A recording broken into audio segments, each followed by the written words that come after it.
Just catching up, I was finding out that Johnny is actually going to school and seconding in film, so this is very interesting for us. Yeah. So should we start from the... Just start. Just chat to yourself and ignore us if you can. I know it's possible, but, you know. Well, how did we meet?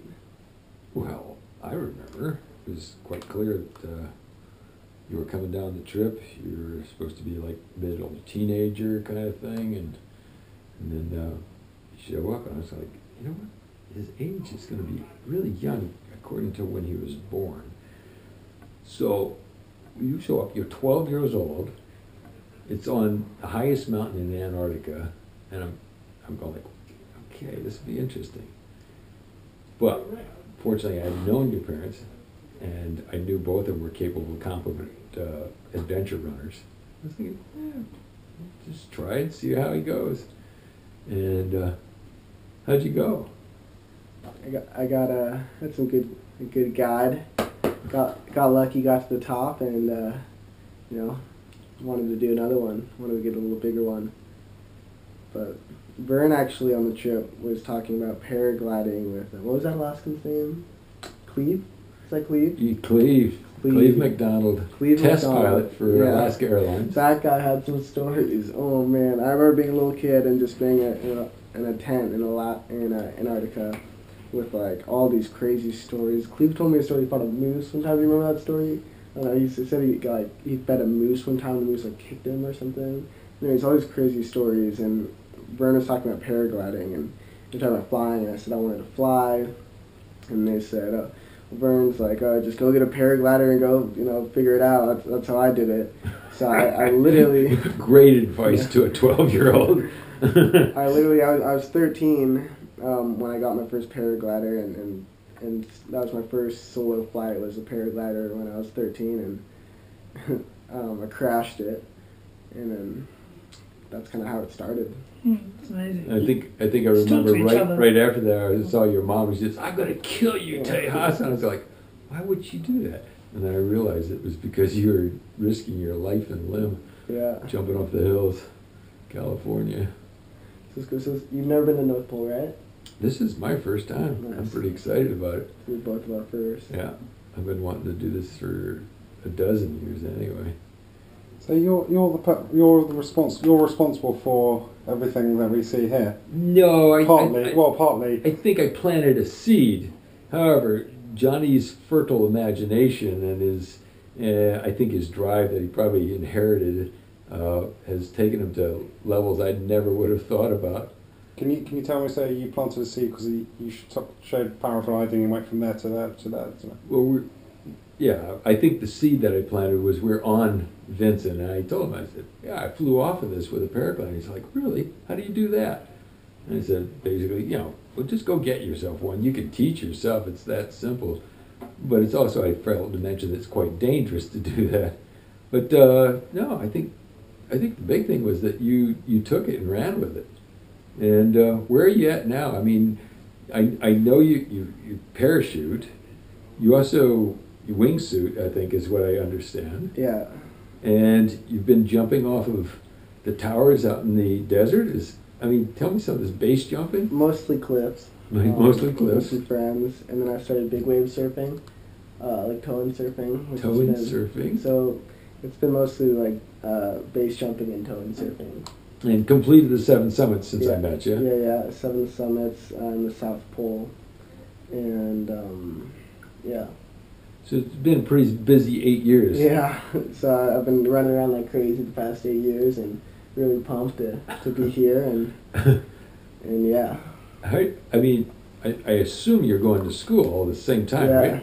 High school, I missed I missed 2 months of my junior year climbing Everest, and I did homework on the mountains a lot of time, and now I'm at USC, and I'm missing a week of class, but I told my teachers I was going to North Pole, and they were kind of just pretty confused, and I said I'm an athlete and I'm a USC student, and they're pretty lenient for athletes. Nice angle. Yeah, and then if not, it's I'll only miss a week of classes, so I'll make up for it. Do they give you any credit for some of these adventures? Everest? I mean, how many kids get to climb Everest? You know, when they No, go to school?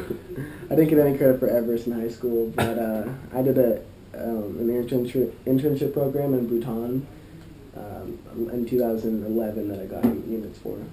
Nice. North Pole, 1 or 2 units? No, I wish. Come on, PE. Come on, you got to get something for it. Hey, I wish. I'm impressed. Do you have any? I heard you giving some advice earlier on.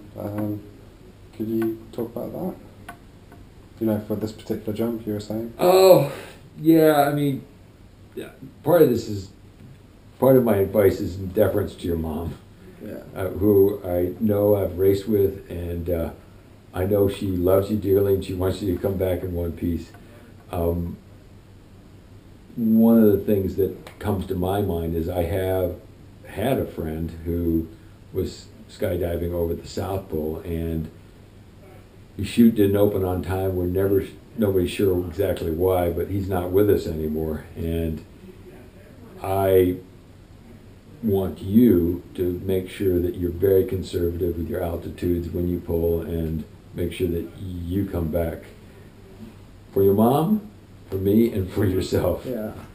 And I think you mentioned earlier that you have a great love of life and that you want to be around having fun for many years. I salute that. I want to be an old man with cool stories. I hope you weren't referring to me. No. I mean like an old man. Yeah. I want to be like sitting on the porch with like a cane throwing stuff at kids, being like, "Oh, you pussies! I was way crazier when I was your age."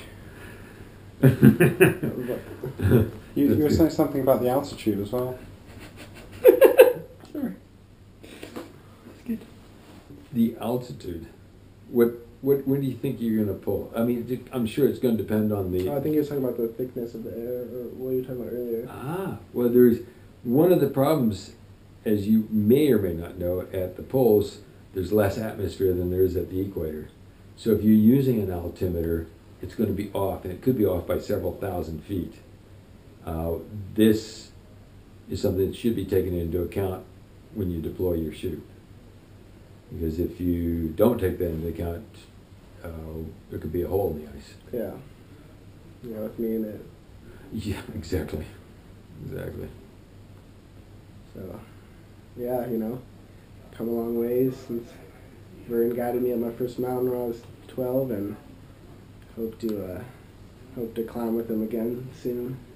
So I hope everything goes right. Make it go right. Yeah. I've heard Vern's a bit of a legend. Vern is very much a legend. He's pretty humble. He's climbed Denali, the tallest mountain in North America, how many times? 50. 50 times. But who's keeping track, right? Yeah, which is, I don't know if you're familiar with Denali, but it's a very difficult mountain and a very large mountain. He's climbed Everest a bunch of times, and the 7 summits an insane amount of times. He's done some of the most adventurous things in the world, in his own right. And, he's trying to follow in the footsteps and hopefully make him proud this week. But he could tell you a lot of stories. Come back in one piece. Yeah. I'll be very happy. Right. Oh, That was a very good interview. Really good interview. Thank you very, very much. Thank you so much. Amazing. Right. Oh, it's got so much history, like. Yeah. Oh, he's filming that.